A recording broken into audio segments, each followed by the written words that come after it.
Have you ever tried to say the right thing only to have it land completely wrong? Have you ever found yourself trying to be nice, thoughtful, or witty only to be misunderstood, ignored, or even rejected? Welcome back to the channel. I'm so glad you're here, because today we're going to unravel one of the most common and misunderstood challenges in modern life communication. We live in a world where everyone is talking.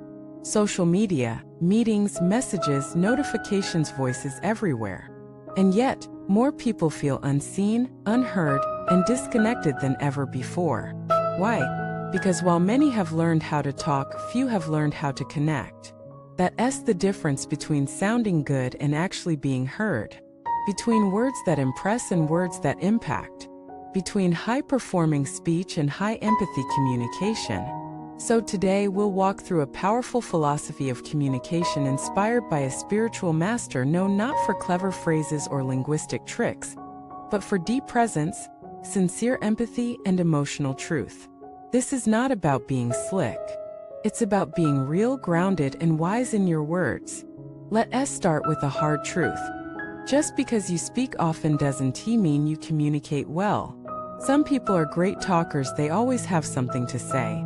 They know the right phrases, the compliments, the jokes. But have you noticed that people don't stay close to them? That relationships feel shallow? That there's admiration maybe but not trust? That's because connection isn't built through smoothness. It's built through honesty, compassion, and presence. Here's the thing. People don't remember what you say nearly as much as they remember how you made them feel. If your words don't carry truth, people sense it. If your compliments are transactional, people feel it. If your concern is performative, people spot it. On the other hand, if you say something awkward but it comes from your heart, it lands. If you say something simple but it's honest and timely, it matters. That's the power of realness.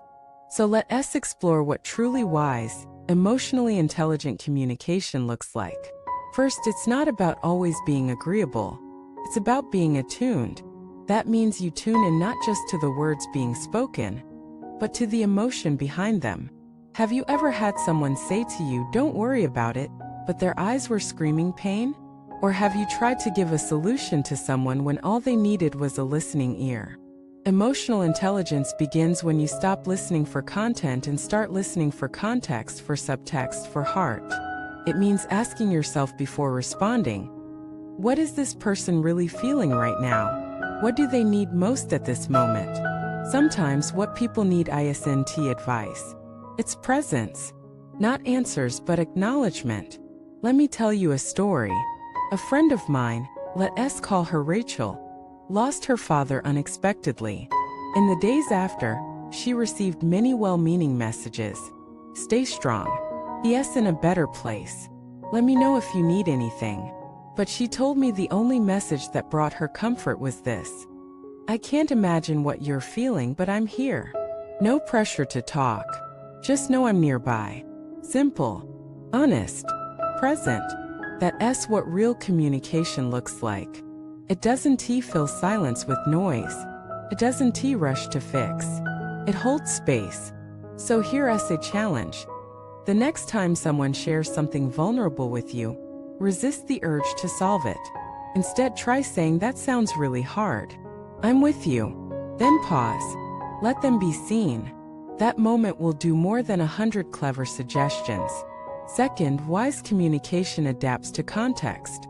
One sentence can be healing in one setting and hurtful in another. It's not about changing your truth. It's about delivering it in a way the other person can receive. That's not manipulation, it's care. If you want to give feedback to a colleague, for example, ask yourself, are they in a receptive state? Are they defensive? Is now the best time? If you want to express love to a partner, ask, what kind of love language do they hear best? Do they respond more to words or to actions? High-level communicators don't just say what they feel, they also pay attention to how it lands. They consider timing, tone, and trust. Third, wise communication holds boundaries without cruelty. A lot of people misunderstand kindness. They think it means always saying yes, always being soft, always avoiding confrontation. But that S not kindness. That S fear of discomfort. True kindness sometimes says no. Sometimes says this is not okay. Sometimes says I need space. The difference is how you say it. Unconscious speech says, "What's wrong with you? Why are you always like this?" Wise speech says, "I care about you, but I need some space to process right now." Both set a boundary. One does it with blame. The other does it with grace. So ask yourself, when was the last time you spoke your truth clearly and kindly? You deserve to honor your truth. Others deserve to be spoken to with respect. Both can coexist. Fourth, wise communication knows when to be silent. Yes, silence is a form of communication too. Have you ever felt closest to someone in a quiet moment? Have you ever felt more seen in a gentle hand squeeze than in a long monologue? That's because silence gives space for emotions to breathe, for insights to arise, for the soul to speak. Sometimes the most loving thing you can say is nothing at all, just to sit, listen, and be. So here's your reminder. Not every question needs your answer.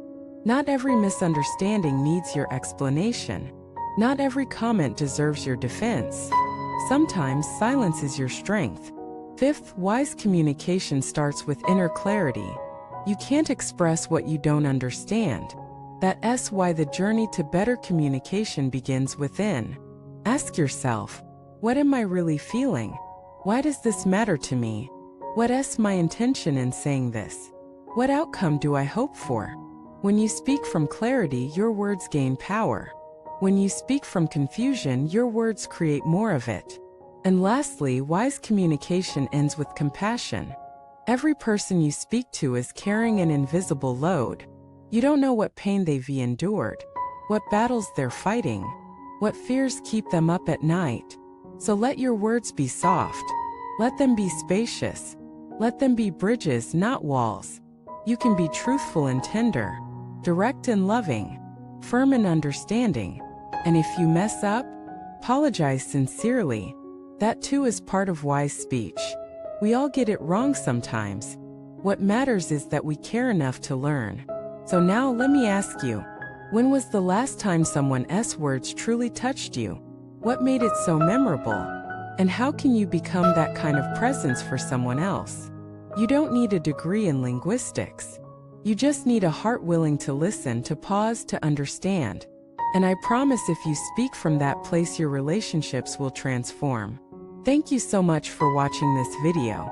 If you found value here, please like, subscribe, and share your thoughts in the comments. Tell us, what's the best or worst thing someone has ever said to you, and why did it matter? Let us learn together how to speak not just from the mouth but from the heart.